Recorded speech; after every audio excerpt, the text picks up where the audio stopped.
We haven't seen the worst of it yet. We're dealing with, some on and off heavy rain showers, but overall, over the course of the evening tonight, and I would say after about 8-9 o'clock, we are going to see torrential rainfall, anywhere from 2 to 3 inches rain rates per hour. That's really impressive stuff. So again, the heaviest rain begins right around 7 or 8 o'clock tonight. This is going to be for western areas first, following to eastern areas. So after about, I would say 10, 11 o'clock, everybody is dealing with significant rainfall.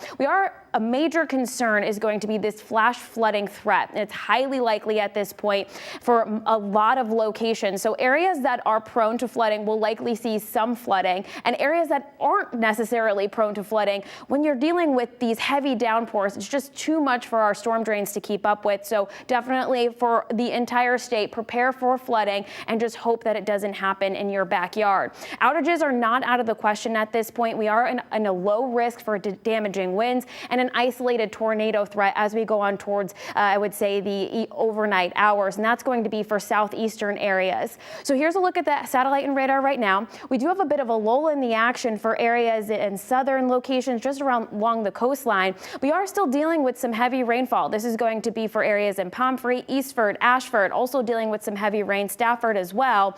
And just moving on west near Harwington, Torrington, Plymouth, Litchfield, getting in on some pretty steady rainfall, Bloomfield down into Newington as well. Now, we don't have any thunderstorms in our area, but just to our south, we are dealing with some convection here. Nevertheless, as we go on through time, there is a good possibility that we do see some rumbles of, or should say, see some flashes of lightning and hear some rumbles of thunder. You can see just how much moisture we have to go.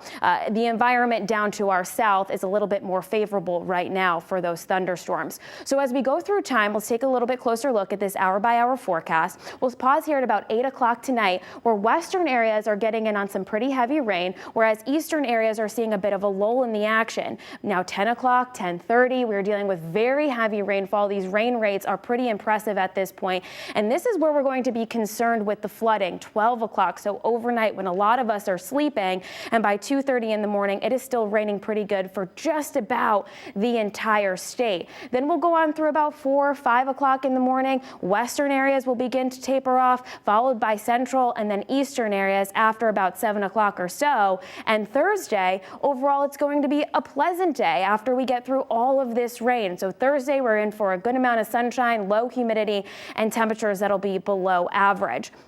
So in terms of rainfall totals, I wanted to show you this because it'll just show you how much rain is going to fall in a short amount of time. So by 11:30, most of the state has seen 1 to 2 inches of rain, but watch what happens as we go through time. 1:30 in the morning, we're talking about areas that have already picked up 2 to 3 inches, even 4 inches of rain in just about 2 hours. So that's a lot of rain in a short amount of time. So it's going to be very hard for our storm drains and even rivers and streams to keep up with. We'll continue on here from 11 o'clock in the morning. Things have tapered off, but most of the state has seen anywhere from 3 to even 6 inches of rain. So we do have this flash flood watch that in fact through Thursday morning, again for rainfall totals anywhere from 3 to 6 to even 7 inches of rain certainly possible.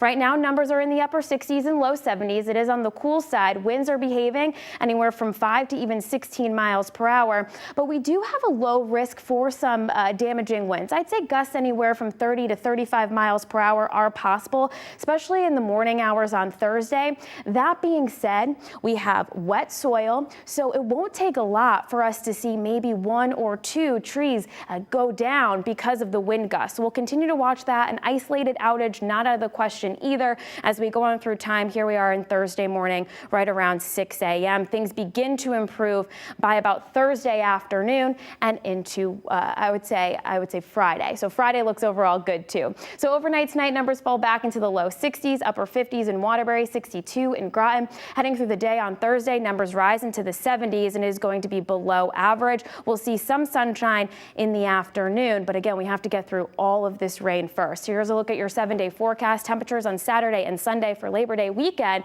It overall looks pretty good. I mean, if we remember Memorial Day, it was very cold and rainy, so at least we have that to look forward to. Guys?